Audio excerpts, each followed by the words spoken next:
Okey, sekarang kita tengok ciri-ciri kesan fotoelektrik. Ciri-ciri kesan fotoelektrik. Okey, mula-mula tadi cikgu dah terangkan kesan fotoelektrik ni berlaku bila cahaya dia menyinari satu permukaan logam. Kita dah bincang tadi dah. Jadi macam mana elektron tu boleh keluar dari permukaan logam? Sebab dia menyerap tenaga dari cahaya. Maka dia boleh terlepas dari permukaan logam.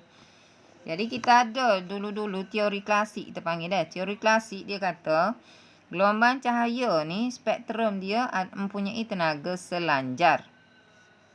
Jadi dia kata bila tenaga selanjar, kesan fotoelektrik boleh berlaku pada sebarang frekuensi gelombang cahaya. Berlaku pada sebarang frekuensi gelombang cahaya. Sebarang, semua frekuensi. Cahaya yang terang punya kandungan tenaga tinggi. Cahaya terang maknanya keamatan cahaya tu tinggi dah. Dan boleh keluar elektron dengan cepat. Cahaya malap ni keamatan cahaya rendah dah. Kandungan tenaga cahaya rendah dia kata. Maka elektron memerlukan masa lebih panjang untuk menyerap tenaga cukup bagi bolehnya terlepas dari permukaan logam. Okey, ni teori klasik kata. Tapi lepas demo ni buat eksperimen tak betul teori klasik tu dah. Dia dapat macam mana? Okey, dapatan yang baru ni dia menyanggah ataupun dia mendapati teori klasik tu tak betul dah. Di mana lepas buat eksperimen dia dapati pemancaran elektron ni bukan berlaku pada sebarang frekuensi. Dia kata tadi sebarang frekuensi. Dia bukan berlaku pada sebarang frekuensi, hanya berlaku pada frekuensi gelombang yang melebihi suatu nilai tertentu. Dia ada nilai tertentu. Nak supaya eksperimen cikgu tunjuk tadi voltan tu awak start mula-mula tu tak ada lagi arus. Lepas nilai voltan pengaktifan baru ada arus Jadi frekuensi pun gitu juga. Dia ada frekuensi tertentu tu. Lepas pada frekuensi tu dia akan dapati kesan pemancaran fotoelektron tu akan berlaku dengan mudah lah. Tapi sebelum mencapai frekuensi tersebut tidak akan berlaku kesan fotoelektrik tu. Jadi frekuensi yang cikgu sebut tu dia ada nama dia. Dia panggil frekuensi ambang nama dia dah. Bila mencapai frekuensi ambang ni, maka boleh berlaku kesan fotoelektrik. Selagi tak capai frekuensi ambang ni, tak berlaku kesan fotoelektrik. Contohnya gini lah, katalah frekuensi ambang ni 1 Hz. Jadi kalau bagi rendah pada 1 Hz lah, 0.7 ke 0.5, tak berlaku lah kesan fotoelektrik tu. Tapi kalau bagi start 1 dan ke atas, boleh berlaku dah kesan fotoelektrik. Maknanya elektron boleh tubik dah lah. Sebelum pada tu elektron tak tubik dah.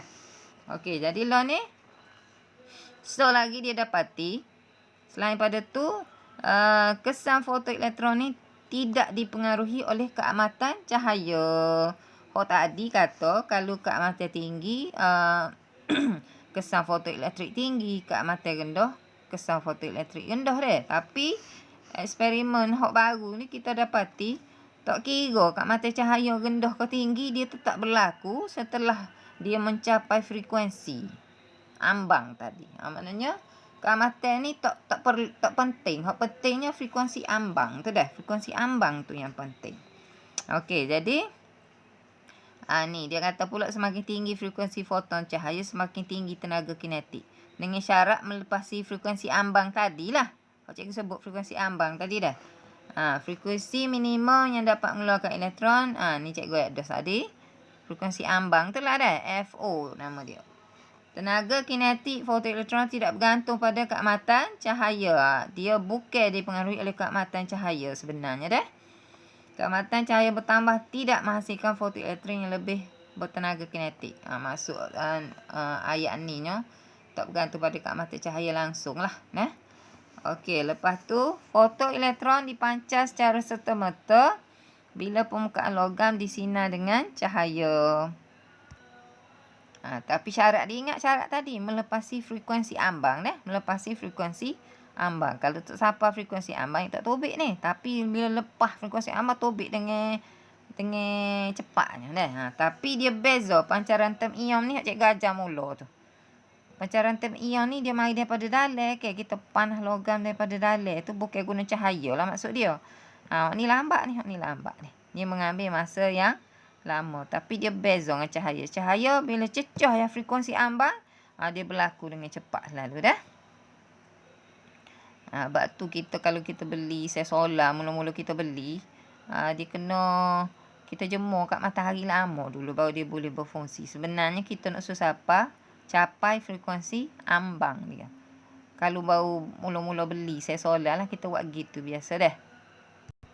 Kalau tak jemur dia mula-mula beli, dia tak capai frekuensi ambang. Sebab tu sel solar tu tak boleh berfungsi dah. Jadi cikgu ulang sekali lagi. Dua benda penting awak kena ingat sini. Kesan fotoelektrik tidak bergantung pada keamatan cahaya. Maknanya gelap ke cerah tidak mempengaruhi. Bukan gelap mana keamatan cahaya rendah. Kalau gelap terus tak ada pula cahaya deh. Keamatan cahaya rendah ke, keamatan cahaya tinggi ke tidak mempengaruhi kesan fotoelektrik tu. Yang mempengaruhi hanyalah frekuensi. Tapi syarat dia ke apa? Frekuensi kena lebih pada frekuensi ambang. Frekuensi ambang tu ke apa? Frekuensi minimum yang boleh menghasilkan kesan fotoelektrik. Okey, jelas dah tu tak? Jadi ingat dah. Frekuensi saja menentukan hasil kesan fotoelektrik. Bukan keamatan cahaya.